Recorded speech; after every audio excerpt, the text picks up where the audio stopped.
Today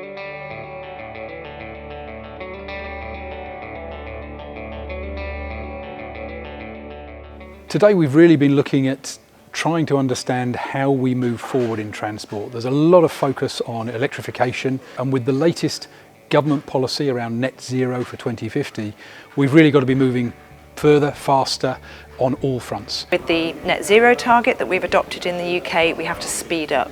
We're not going fast enough. We need the support of small technology providers. We need the support of large automotive manufacturers. We need local authorities. We need fleets. We need environmental bodies. And we need the low carbon vehicle partnership. What do you think is actually going to give us the greatest reduction in carbon emissions from road transport over the next 15 years? Interesting. Well, I think our fuels team have certainly got a task ahead of us. At the moment, there is no sign at all that we're going to succeed on climate change. Now that could change. It could change quite rapidly. We had Greta Thunberg, Extinction Rebellion, and other organisations coming forward pushing the agenda. Not that everyone has to make rapid and profound changes to how we travel, but actually this relatively small proportion of the population, probably 20 to 30% at most, who drive a lot and fly a lot and live in bigger houses and so forth. I think that we can decarbonise transport in the medium term just through electrification. I think is to a certain extent naive. Will require a huge amount of capital investment.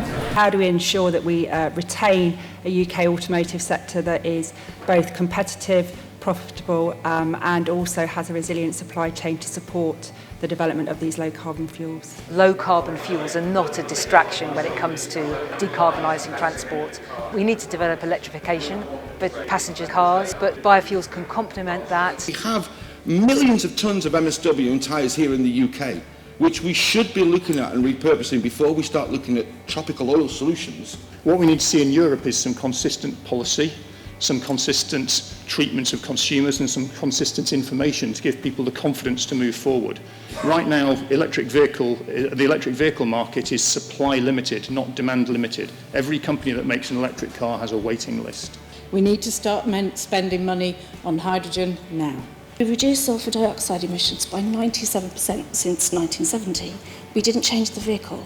Both in energy and transport, we changed the fuels. First generation food-based biofuels cannot be an efficient way. They cannot scale to decarbonising transport as we need to in time. We've got to look at far more efficient processes. What LowCVP deliberately wanted to do is to bring the elephants into the room in a way and shine the spotlight on them, because there is this question about whether fuels, particularly liquid low-carbon fuels, are a distraction. It's absolutely crucial that policymakers understand where the industry is, that academics understand what research they should be doing that will be relevant, influencing policy and contributing to reducing emissions. So that networking is really essential. Hydrogen, it sounds like, is a bit ahead of the race in terms of economic viability, but requires a lot of infrastructure, and drop-in fuels still a long way to go in terms of demonstrating their economic viability. We really felt that we needed to